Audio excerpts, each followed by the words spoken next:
Все знают, что выбрать новый смартфон, чтобы потом не пришлось жалеть о покупке, задача не из простых. Конечно, если вы не ограничены в финансах, то можно смело брать что-то из флагманов и радоваться приобретению следующие несколько лет. Но если денежка с неба не падают, а вы хотите получить хороший аппарат, который будет удовлетворять всем вашим запросам хотя бы пару лет, то лучше подойти к вопросу серьезно. В этом видео я покажу 8 самых недорогих смартфонов среднего класса в ценовой категории от 150 до 200 долларов. Дешевле будут уже только откровенно бюджетные модели, где сплошь и рядом компромиссы, поэтому смотри видео до конца, там самые интересные варианты. Поехали!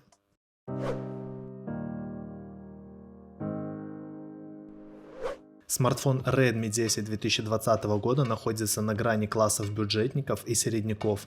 Тем не менее, я решил включить его в подборку, так как у него есть несколько неоспоримых признаков более серьезных аппаратов. Во-первых, он оснащен Full HD Plus дисплеем с повышенной частотой обновления 90 Гц. Во-вторых, здесь установили неплохую квадрокамеру с главным сенсором на 50 мегапикселей. Дополнено ультрашириком, макрообъективом и сенсором глубины. Также в смартфоне можно отметить хороший аккумулятор с емкостью 5000 мАч, который обеспечивает длительное время работы. По отзывам пользователей он легко выдерживает 2 дня интенсивных нагрузок или до 14 часов непрерывного воспроизведения видео. Есть и другие приятные бонусы из среднего класса, стереодинамики, а также NFC для бесконтактных платежей.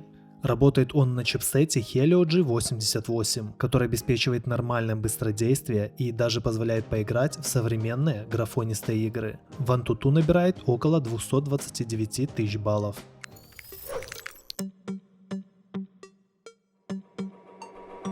Redmi Note 11 глобальная версия, немного дороже, но куда более интересен в плане оснащения. У него установлен яркий AMOLED дисплей с частотой обновления 90 Гц, который позволяет насладиться истинно черным цветом. Преимуществом функции Always On Display, а также пониженным расходом заряда аккумулятора при просмотре видео. Поинтереснее у него обстоят дела и с камерами. Сенсор на 50 мегапикселей делает отличные снимки в условиях дневного освещения, а в вечернее время здорово выручает ночной режим.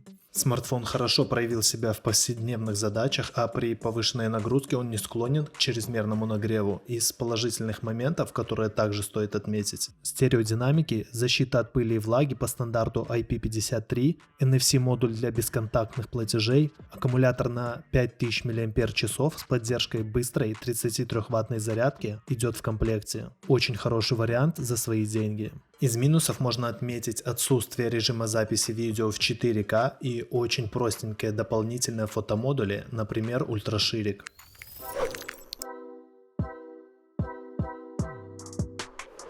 Три смартфона в одной колонке только для любителей надежности. Модели вышли в этом месяце, и если вам нужен смартфон для походов или на стройку, это лучшие недорогие варианты. Главной особенностью первого BlackVM BV7100 аккумулятор емкостью 13 тысяч мАч с быстрой зарядкой 33 Вт обеспечивает до 48 дней работы в режиме ожидания, чтобы раз и навсегда избавиться от беспокойства об аккумуляторе. Самая большая особенность другого нового смартфона BlackVM BV5200 заключается в том, что это первый защищенный телефон BlackVM, который использует алгоритмы камеры ArcSoft, включая панораму, Beauty, HDR и портрет. Askal — это родственный бренд BlackVM, который на протяжении многих лет выпускает модные и тонкие смартфоны. Askal C80 будет оснащен дисплеем с частотой обновления 90 Гц, а для улучшения фотосъемки днем и ночью в нем используется камера Samsung на 50 мегапикселей. Он также будет иметь аккумулятор емкостью 5180 мАч. Цены на эти три новинки тебя приятно удивят. В описании будут ссылки, зайди посмотри.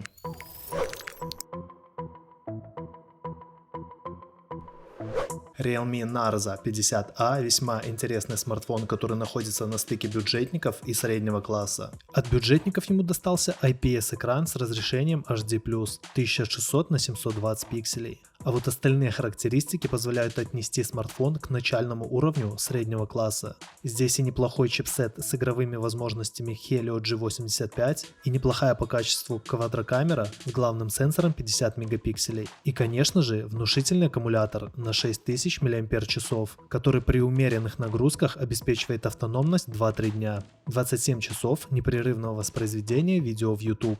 У аппарата достаточно памяти 4 128 гигабайт, чтобы не задумываться о замене несколько лет. А еще у него раздельный слот, который позволит использовать одновременно и две сим-карты и карту памяти microSD.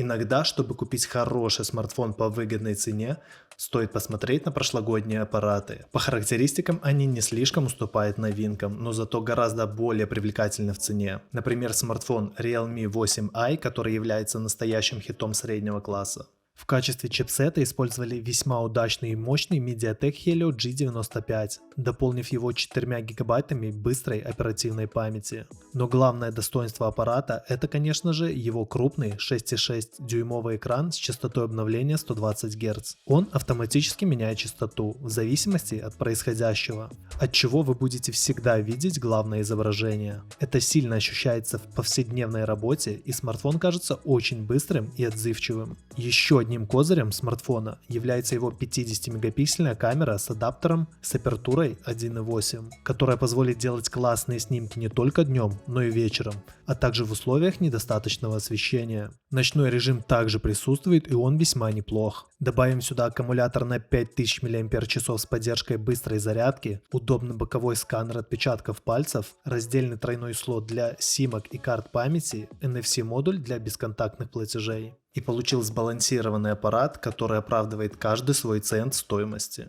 Прежде чем мы перейдем к 3 лучшим недорогим смартфонам, подпишись на этот канал и поставь лайк, так я смогу делать еще больше полезного и качественного контента, несмотря на отсутствие монетизации.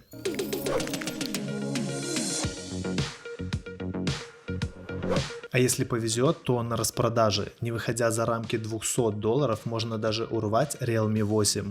С предыдущим аппаратом у него общая платформа Helio G95, а вот улучшений очень и очень много. Здесь установлен классный яркий AMOLED экран, в котором практически отсутствуют рамки и есть встроенный сканер отпечатков пальцев.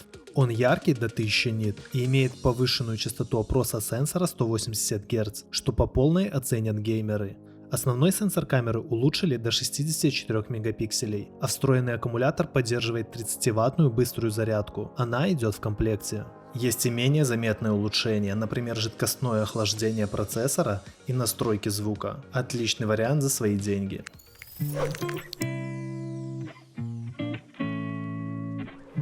Ну и какая же подборка может обойтись без смартфона от Poco?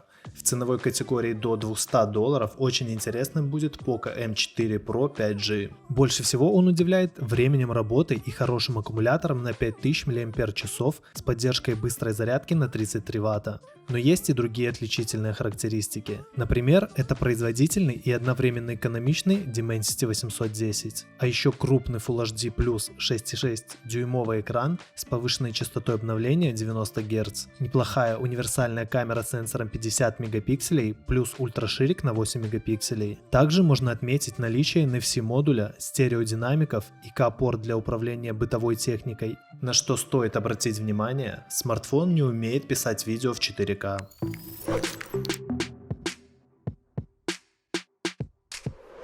Если говорить о более дорогих брендах, вроде Samsung, то, конечно, в этом ценовом диапазоне найти что-то будет сложно.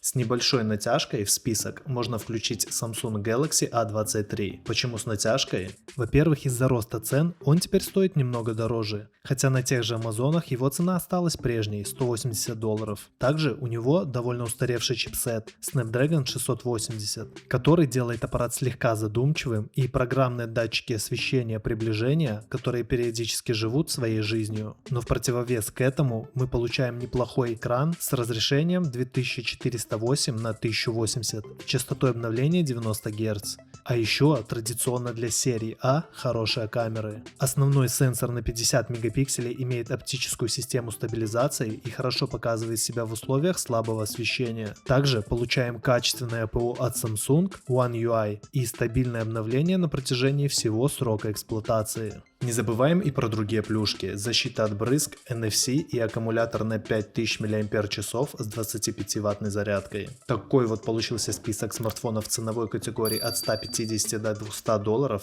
Это начальный уровень среднего класса. Ну а если ищешь бюджетный смартфон с хорошей камерой, смотри вот это видео.